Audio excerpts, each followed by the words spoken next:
Welcome back to the Mustache Multiverse, your one stop shop for everything movies, superheroes, and more. Once again, I'm Sam, And I'm Alex. and we are your friendly neighborhood hosts through this multiverse. So let's dive back in to Spider Man, Yes, we are on the road to brand new day, and we are here today with the MCU Tom Holland's trilogy as Spider-Man. the Hollandverse. The Holland Road? Hollandverse is fine. I mean, it's just like the Marvel Cinematic Universe, though. It's already got a name. Yeah, I suppose. I like the subsection out, though. All right, the Hollandverse. That's fine. So today we're breaking down all three of Tom Holland's movies. But before we get to that, got a question of the day for you, Sam, and anybody in the audience who would like to comment down below. Who do you think is the better friend to Peter Parker? Is it Ned from the Hollandverse? Or is it Harry 1 from the Maguireverse? Or Harry 2 from the Garfieldverse? So for me, I mean, Ned is a better friend. I feel like he would drop anything and do anything for Peter. But who would I want to see more of? Who do I want more in the movies? Harry, too. Harry 2 for sure. Really wish we could flesh that character out some more and see more of their interactions. Let's just watch Chronicle. I feel like that's going to solve our problems. That is true. We could watch Chronicle. But I love Harry too. Yeah, I think Harry 2 is great. Like, I think Ned is obviously the best friend to Peter in the storyline in the movies. But as far as like a character goes, he really just feels like comic relief. Like, he doesn't like add much outside of the first movie when he was the guy in the chair. Completely agree with you. He's very like Marvel-esque. Like, let me insert my Mhm. Guardians of the Galaxy humor through this character. Precisely. So, like, we're talking about like the best character. It's got to be Harry 1. The arc he goes through in those movies, while it was sloppily done in the end, could have done a lot better. It was While it was still a heroically character. done in the end, I think we can agree. It was still a character arc. And Uncle Ben is still fine. I'm just glad we didn't kill him off in this trilogy. Yeah, I hope we get a flashback in Brand New Day of him dying just You to thought you'd miss out? complete the cycle. No, no, no. What if they get someone like just ridiculously famous for it to kill off Ben? Brad Pitt. That's exactly who I'm thinking. We get Brad Pitt, steps out of the F1 car, takes the helmet off, Mugger gets him. Just imagine like how many ways they can fit Brad Pitt into the MCU where he just dies immediately. Like, we already have him as Vanisher in Deadpool 2. Put him in Fine. as Uncle Ben just Perfect. to die. Let's keep it rolling I want to see this famously happen to him where he dies in the MCU. immediately. I don't want to see any lines, any build up. I just want to see him show up, appear, die. Put him back in the big wars like Infinity War just as a side character who gets like just taken out for that's fine with me. It's fine. All right, let's jump in to Spider-Man Homecoming. Let's start with a main claim for each of these movies. My main claim for Spider-Man Homecoming is that it is the perfect coming of age story. I think in Maguire and Garfield's movies, we lose track of the fact that like Peter Parker is a kid, and Tom Holland portrays kid Peter Parker perfectly in this first movie. You see him struggling with the weight of being Spider-Man. You see him not really understanding his powers, not understanding the things he's going up against, things like that. He's battling with the emotions about learning to balance Spider-Man and high school. And you really see him like grow up throughout this movie. I completely agree with you.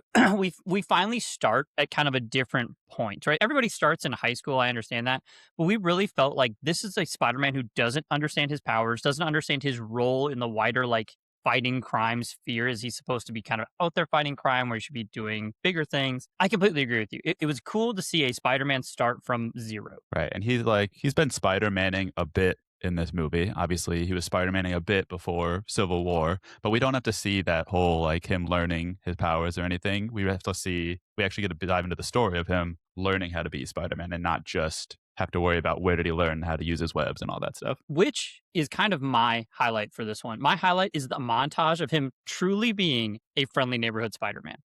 Yes. Perfect for me, right? Keep him on the ground. This whole like dynamic of should he be doing more? Should he be just a friendly neighborhood Spider-Man?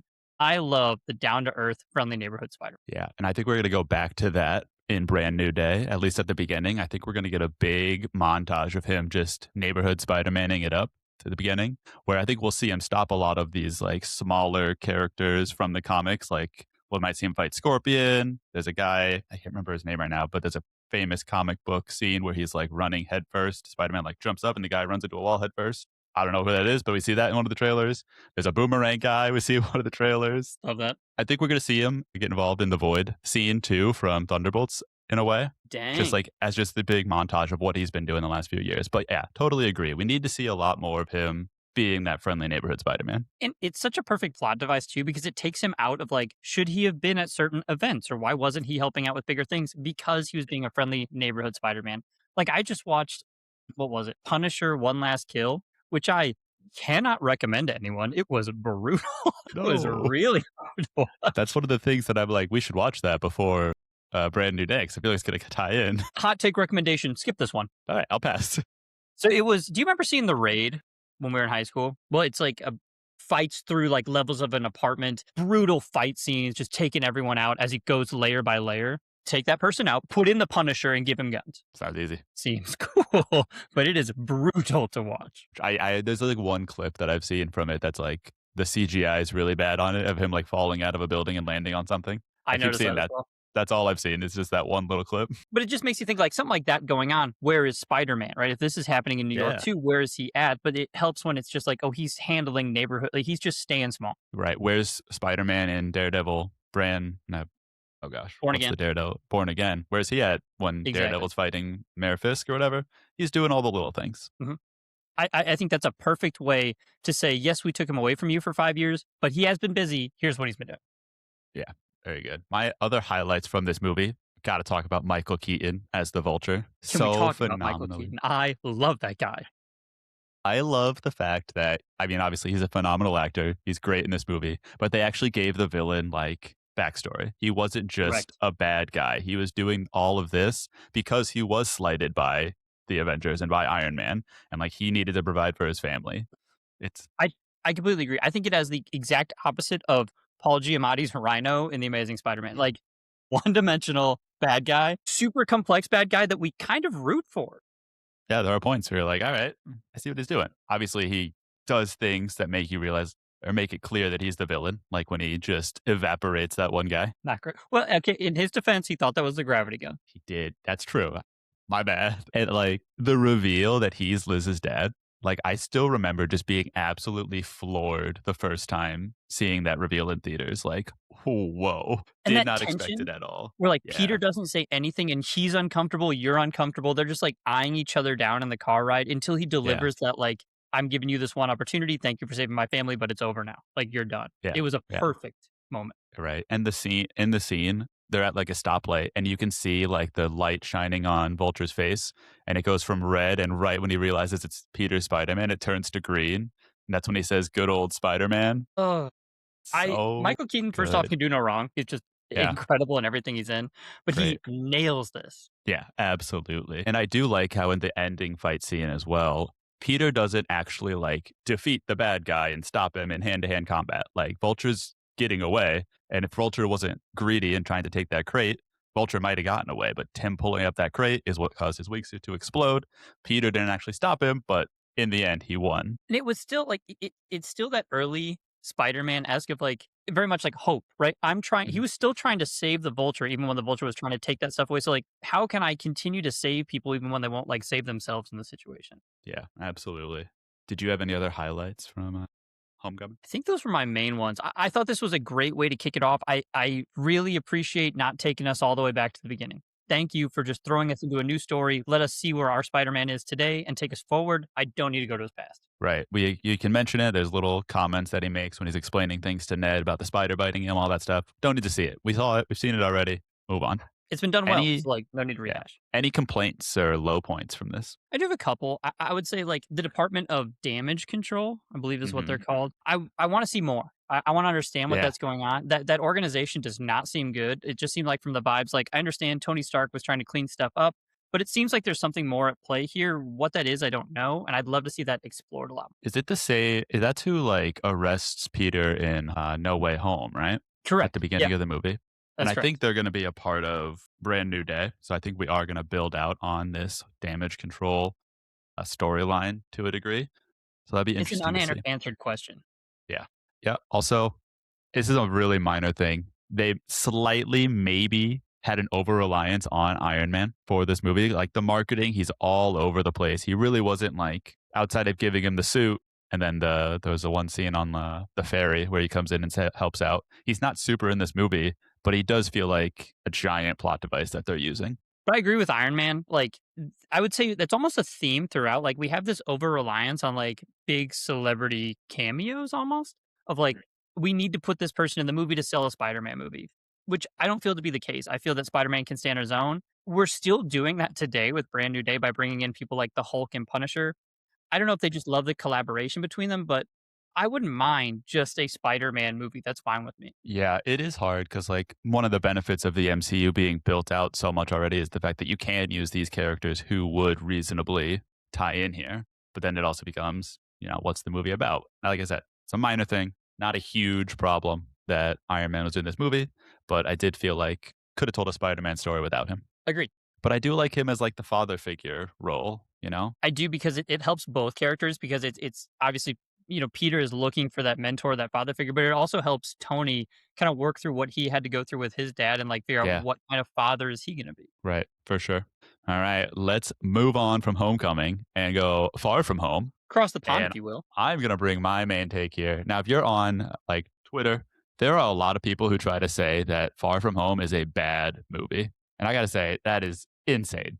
You I'm don't know out what on you're that talking take. about. If you think Far From Home is a bad movie, you don't know movies. I'll say it. Now, it's not the best in the bunch of the MCU Spider-Mans because the other two are so good, but just because it's not the best at something doesn't mean it's bad. Not in any way. Like Jake Gyllenhaal is a villain. I understand like maybe the story was a little bit messy. It's a little bit messy how he got in here. He did a great job. Yeah, absolutely. Give me Gyllenhaal in every movie. He's fantastic.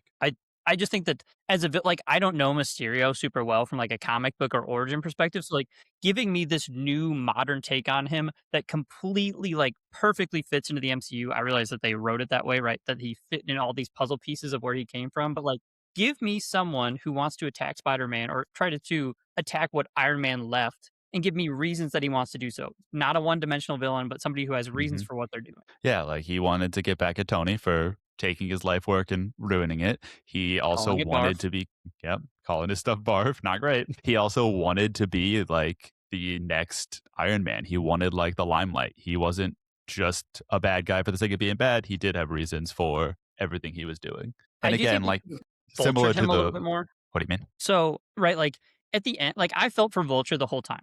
He something bad happened to him. He turned to a life of crime, but it was what he thought he could do. Yeah, Gyllenhaal's Mysterio, I was rooting for him at the beginning when I'm like, yeah, everything was taken from you. Tony was bad to you. That was bad. But then he starts turning like his drone guns on his friends and being like, okay, well, this is a change of pace. right. And I think that goes back to him, like, he said that Tony fired him for being unstable. Like clearly he was unstable, and Yeah, maybe his accomplices up until that point hadn't seen the unstable side, or they just assumed like the unstableness was not real or not murderous. not murderous. Yeah, Okay. but similarly to Vulture, Vulture went through that like progression of like I'm not gonna kill Spider-Man, I'm not gonna like kill people, but then eventually like he snapped because of Spider-Man kept stopping him, kept ruining his business. So he's like, all right, now I'm gonna kill him. Gyllenhaal had kind of a similar thing. He didn't want to kill Peter. He Sure. doesn't want to be the villain of the MCU. He wants people to think he's the hero. I just think maybe Vulture was done a little bit cleaner. I was on this Yeah, side the whole time. And maybe that's like a Michael Keaton thing. I'll just believe anything the guy says. could be, could be. All right, up to you. Any main claim for this one? Sure. I think we all can agree that the best part of this movie was Ned's love story. Go on. I mean, what a meet cute, right? Peter's terrible allergy to the fragrance that was in his row, the perfume. Ned has to move. He gets placed next to Betty, and then a love story blossoms. Yeah, yeah, you love it, and then ends immediately at the end of the movie. Because two adults can love each other and move on. It's okay. Yeah, and so can two high schoolers. I don't know. I just think that Ned's pearls of wisdom throughout were perfect. It gave him something to do instead of just like palling around with Spider-Man throughout. Like every time you checked in with him, it was something kind of funny. Agreed. He's a comic relief character, but I thought that they executed it well in this film. I think it would have been better if they went with the bachelors in Paris storyline, and Ned Not just went full bachelor. bachelor. I think that was a better storyline. I do like the switch up though of him being like, yeah, no, bachelor's abroad, and then immediately the first girl that he like sits by, he's like, oh my god, I love you. That's incredible. I love that. I also loved MJ sleuthing it out, right? I like Mm. that this MCU's MJ wasn't like, didn't have to be told. She found it herself and she just had full ownership, being like, yeah, I knew the whole time. Not very hard to figure out. You were in DC, you're here. Like, I figured it out. Not a hard problem. Well, she also was only 60% sure. That's like pretty good. That's not bad. It's better than half, I guess. Really good point about that. Yeah, I wish there was more scenes of her like sleuthing it out throughout the first two movies. Like Agreed. she was did a little sleuthing when the lava monster was attacking and she was like sneaking around and found the camera.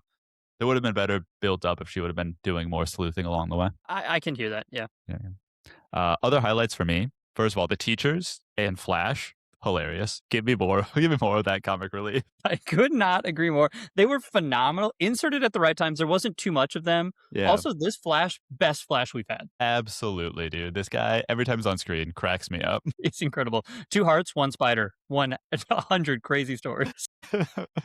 I also like how we see the development of the Peter Tingle throughout this movie. It's not like, again, it's not he has it immediately. It's growing throughout these movies. And I think we're going to see more development of his powers in Brand New Day. I think that's really cool too. I agree, and it's such a defining characteristic of who Spider-Man is like this spider sense links to a lot of different things in the comic books, but like he's not just someone who can swing around on webs and punch people. There's so much more to Spider-Man, right? He's smart. We've seen that come to play a couple times, but this spider sense is a third dimension of him that like should be addressed, and I'm glad they brought it in. Absolutely. Any other highlights for you? I'm on your team, dude. Good movie. Good movie. Also, the big Triple J is back, dude. What? Dog. Triple J. I would love to help you with this. You don't know Triple J? Did you want Jameson? Thank you. Gee, that took so long for you to figure out, man. The Triple J. I know. Everybody I calls love him him so much. that. This is his worst version, if I'm being honest. He's so one-dimensional, but I love every time he's on screen. Yeah, no, it's just the fact that he's there. And have you seen lately? He's been being interviewed. J.K. Simmons has about like, oh, are you going to be in Brand New Day? And he's like, nope, I've never met Tom Holland in my life. I've seen that story. It's just like, I don't even know what that is. Yeah, I'm like, all right, Andrew Garfield, I see you. It's a different approach. I like it, though. Just deny anything. Yeah, why not, right? Was Let's there talk about anything some. you didn't like? Yeah, I had a couple complaints. The illusion tech that Mysterio uses seems so OP.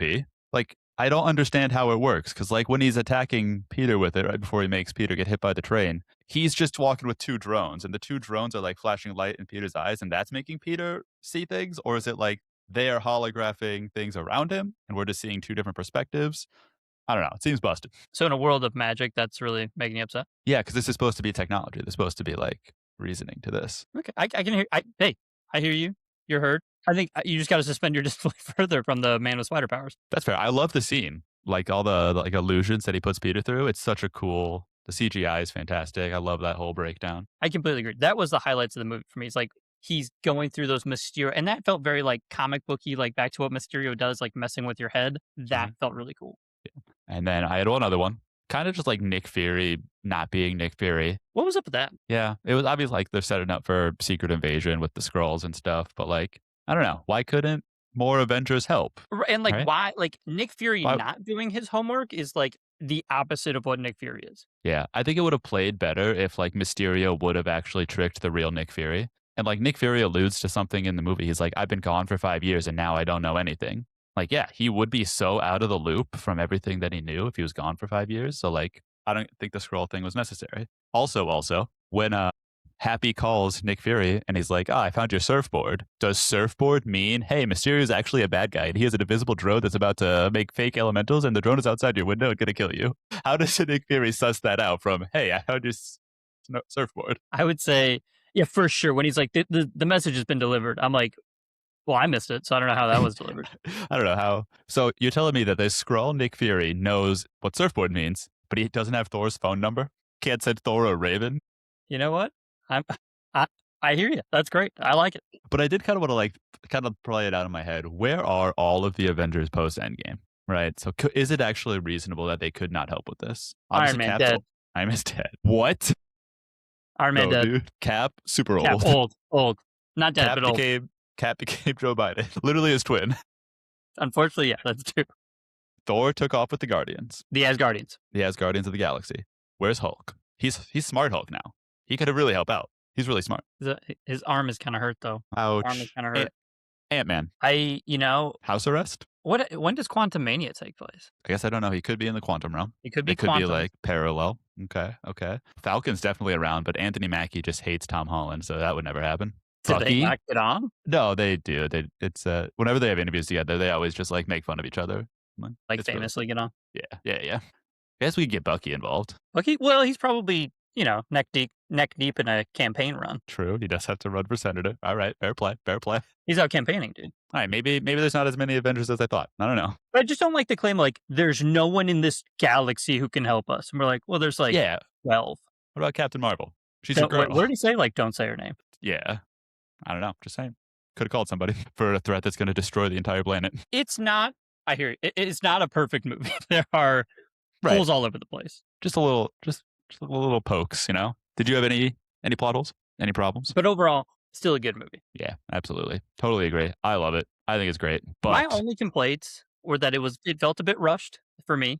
I thought that the pacing was a little bit fast. yeah, pacing's wonky. And then I understand like when you have to tell multiple movies, we need to take him out of to different things. But there is a certain aspect of like Spider-Man swinging through New York that we get in most movies that wasn't Yeah. present here until like the last minute. That I'm like, Right. it just feels weird. Feels like not a Spider-Man movie. It's true. True. But also we've seen all of the Spider-Man movies take place in New York. It is kind of cool to branch out and see him swinging somewhere else. Completely agree. Like you have to do, especially if you're going to make like 5 to 6 movies of this character, take him out. You Yeah. have to do something different. It just felt Right. strange. Very good. All right, let's dive into the finale of this first trilogy. Spider-Man No Way Home. My claim right here. I want to get your thoughts. Is this movie actually good or is it nostalgia bait? Does the nostalgia actually help this movie or is it just there for fan service alone? If it's just there for fan service, sign me up, dude.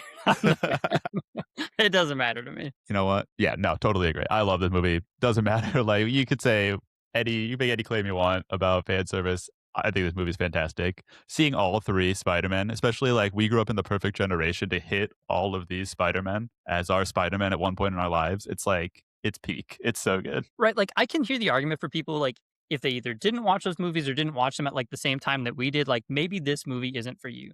But for people like us, this was made for us and this is exactly what Right. And it's kind of like an Endgame. I feel like Endgame had a lot of fan service while they were finishing up their Agreed. storyline, obviously, but it was a lot of fan service of things that fans like always wanted to see. That doesn't make it a bad movie. Like it's okay to pay off your loyal viewers who have watched tens of movies. I was gonna say hundreds, but I was like, it's not quite hundreds. It'll get there No, so someday. lower it down a factor of 10, but then add a couple of I hear you. Like there's like 30, right? You could have gone to the other way, like hundreds divided by like 2 or 3. That's All a math right. one for you. That's good. You're a big claim for this movie? Thank you. That's what I'd like to say. I'd like to say thank you for this movie. I think that Yeah, there are some times where you have this opportunity to do something really cool, and there's 100 reasons to do it, 100 reasons to not do it. Thank you for making this movie where we got to see something really cool. I never thought I'd see it. Regardless, like it was executed extremely well. I thought it was great. And another thank you for the Andrew Garfield redemption arc of him holding Mary Jane in his arms, Yeah. crying, knowing that he Yep. saved this Peter's MJ, like this Peter's person. Yeah, because he's been living with that for how long since Gwen Stacy died? Probably like a decade of him probably replaying that moment. Like he Mhm. failed in his biggest moment, but he got to redeem himself here. And it was so good. Like they didn't like stretch it out. Like, will he drop or won't he drop? Like, will the web go down there and make it? He instantaneously Yeah. grabs her There and was like, no hesitation. Like he's perfectly grabbing her. and I mean, just him holding her, like standing there is exactly what I wanted. Yeah. Also, have you ever seen the interview clip where Tom Holland spoils that part of the movie? No. So after the trailer came out, there's a shot in the trailer of Zendaya falling. And the interviewer asks Zendaya, like, oh, well, you had to do like a really cool stunt in this movie. What was that like? And then she says her answer. And then Tom's like, yeah, that looked terrific. I wasn't there for that part, but it looked really good. That's terrible. He's like, I wasn't there that day, but yeah, it was a cool scene. So Everyone's like- who caught her? What do you mean you weren't there? This seems like the final battle. Where were you at? He's just don't let him answer questions. Get him off the circuit. Yeah, get him out of there. But also, it does build some hype and excitement for your movie when people are talking about it, at least. Well, and like the media campaign for this movie was like exactly what I wanted. People did not like it Yeah. was so secretive. It was perfectly done. Yeah, right. And that's the one of the things that poked a hole in all their logic. I will say the other thing that I like really liked but want to see more of, and I do think we will maybe get a taste, is Ned's ability to do magic. Yeah. I think that was such a cool thing to add. Like he's got this a little bit of like latent magical ability. It gives his character a little bit more flavor, and I'd love to see where like what kind of trouble we could get into with that as an aspect. Yeah, absolutely. And isn't there a comic book character I can't remember who it is, of Ned Leeds, where he is Spider-Man's friend or Peter Parker's friend, and then he does turn into a villain. I believe that there was. I think I've heard of it before that he was a villain, not necessarily like he was Yeah. a friend, but mostly a villain. It would But be whatever this really is, I want interesting to see some to more magic. see that play out where he does have magic powers and turns on Peter in some way. That'd be really interesting. Right, and, like, I think it's gonna come up maybe a little bit in Brand New Day, whatever happens. Mhm. I think whatever happens in Brand New Day, if he gets his memories back in the end, I hope that he links up with Strange and does something, like, really cool. Yeah, for sure. Yes. Low points for me. The spell is just so inconsistent. I don't understand how it works. Can you explain the spell to me? So you're mad about the technology not working and now the spell not working? I just want to know how would you say this spell is meant to work? The first one? Yeah. The Where one that's the catalyst for the movie. the one where, like, 6 people still know he's Peter Parker and Spider-Man, but everybody else forgets who Spider-Man's real identity is? I feel like I nailed it. Why does that bring in people from other dimensions? Well, you see, in the magical rifts in time that were Yes, ripped open. I get that. Yeah. I have no idea. I just don't understand because like, why is it just these two Spider-Men? Theoretically, we could have had like a bunch of Peter Parkers show up that we have never seen on the screen before. Like, why couldn't Jake Johnson make an appearance? He's Peter Parker. Budget? Money, Probably budget, money. probably budget. All right. My Why was money, I Electro guess. there? How about that? Riddle me that one. Why is Electro there? Well, and this is my thank you for bringing in my low light. Cool Electro, get out of here. Give me the You know, nerdy Electro. what? Why is he there either way? Nerdy or cool? All I'm saying is get rid of the cool one. At least bring back the nerdy one. What I'm saying is he does not know Spider-Man is Peter Parker, so Does he he should not not know? be in this movie. No, because at the end of TASM 2, Peter stops Electro and evaporates him into electricity or whatever, and then Green Goblin shows up and says Peter. So he does not know who he is. Plot hole. Yeah. Also, he tells Andrew Garfield that he thought he was going to be black. So maybe he never even saw it. Yeah. So like he doesn't know. Why is he in the movie? Does Flint? I thought the same thing about Flint Marco. When did Flint Marco find out he was Spider? They had like a conversation at the end of Spider-Man 3, and he was like, "I'm sorry for killing your uncle." Like they had a moment together You're right. on the top of the skyscraper or whatever. It's hard for because I'm just so in the moment in those movies. It's hard for me. I just want some consistency with my magic and my technology. All right. You're really looking for through lines that aren't going to be there, my friend. Oh man. Also, I get why the lizard wasn't used more, but I would like to see more out of the lizard and out of Sandman for that matter. I feel like they were just there for the sake of it. So either like have them do more or don't include them at all. And the movie is, I tried to look it up. I think it's 2 hours and 28 minutes. And so I'm like, I think that they were really just trying to be like, we got to be under 2:30. Mhm. But if this is our like payoff for this trilogy, if it's a 3 hour movie, I understand not a lot of people love that, but this was fan service. Yeah. But for Right. fan service, you can make it as long as you want. Absolutely. Yeah. People were going to see this movie and people would sit through and enjoy all of this. Agreed. Yeah. Did you have low lights? Those are really it. Electro shouldn't be there. Make the spell make sense. How about you? Yeah, I guess mostly just get Electro out of there. I mean, let's like Tom Holland, his acting, especially in Aunt May's scene, phenomenal, top tier. Absolutely love Willem Dafoe. Yes. His Green Goblin is fantastic as it always was. It still holds up. He's still got it. Like he does so well in this movie. And they took it up a level. Like it's not just that we got him again. They took him up to level to what I felt was like Joker level, right? Like someone who shouldn't beat you based on like skill, but because of just like the way that they are and the mutations that they've gone through, like can match you and they don't even understand what's going on. Yeah, absolutely. Yeah, and then just the fact that we got to see all three Spider-Men again. Couldn't have asked for anything more. The Peters I do wonder, are we going to see Toby or Andrew in Doomsday or Secret Wars? I hear rumors. I don't know if you I've read heard- online yeah. some of those things. I've heard some of those. Yeah. Because like the movie's about the multiverses are colliding and hitting each other. Like I could see it. I don't know. Yeah. What I'm seeing online is that people are saying that perhaps we're going to see a Wolverine versus Maguire.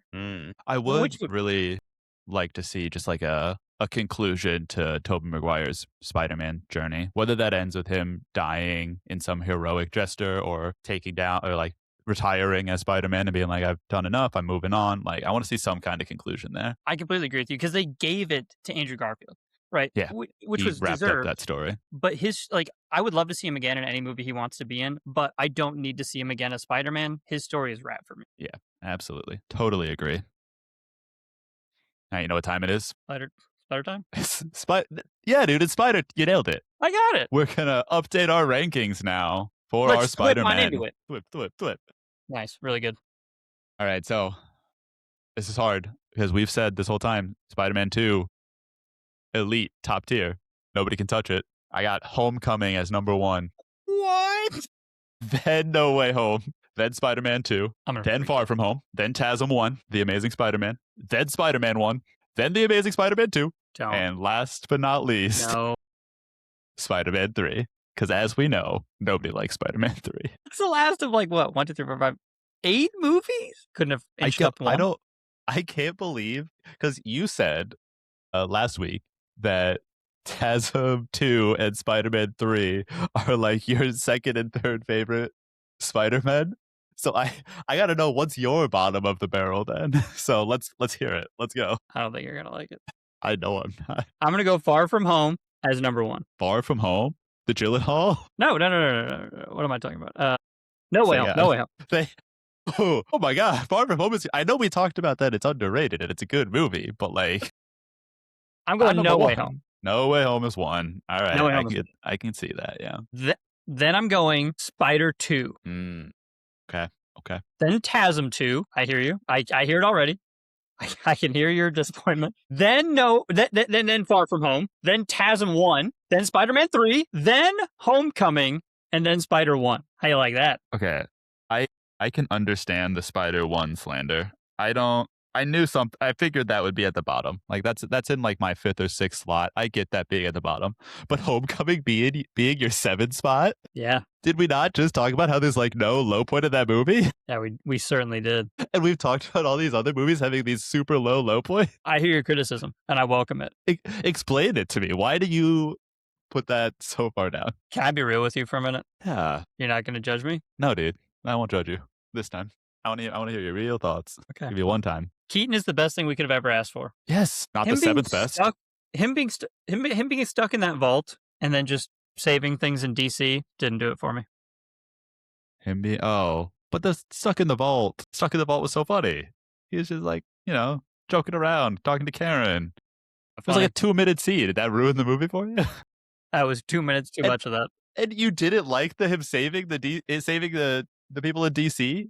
Him climbing up the tower, jumping backwards off the tower, swinging off the helicopter, busting through the window just in time to shoot a ricochet web down into the elevator and catch the elevator? You didn't like that? Hey, it's cool, right? Web slinging. I love it. But the fact that they had him save people in DC was it felt like too much of a plot hole for me to be like, why is Spider-Man saving people in DC? We just, 2 weeks before that, Spider-Man was saving people in Germany. What are we talking about? I don't he was fighting Captain America in Germany. I'm not saying you for it. This is why Spider-Man 3 was a perfect movie. You just like New York too much, I think. You're just mad he wasn't in New York in that scene. Yeah, I think I'm too New York-centric. That's crazy. That Homecoming is so low. The rest of it I'm fine with. Like, listen, the first 3, I think you feel how I feel. Please sound off in the comments. I'm ready for this criticism. I'm willing to accept it. I don't think you are. Hey, all the people that came to my aid for Push, come on back. Could use you for this one. You gotta stop relying on them. I Push Army? They are not your New York City. Push people? There are 3 people that Push like gang. Push. Or what? I gotta have a name for them, but yeah, no, dude. I don't know, dude. 1 and 2 I get. Those are interchangeable. Spider-Man 2 or No Way Home. Those are interchangeable at the top. Having TASM 2 and Spider-Man 3 in your top 5 it's just insane. I can't get behind that. Spider-Man's awesome. Stay in New York though, buddy. Listen here. All right, guys. I can't wait to hear everybody roasting Sam in the comments for this horrible ranking system that he's got going on in his head. So please let us know what you think. Don't forget to like and subscribe. And if you're listening on Spotify or Apple Podcasts, make sure you leave us a review if you like the show and follow for more episodes. We are 2 weeks away from Brand New Day. We got 2 more episodes where we'll be breaking down the final trailer in a couple weeks and giving our final thoughts, predictions for what we're going to see. So if you're looking forward to that content, subscribe down below. Let's flip on out of here.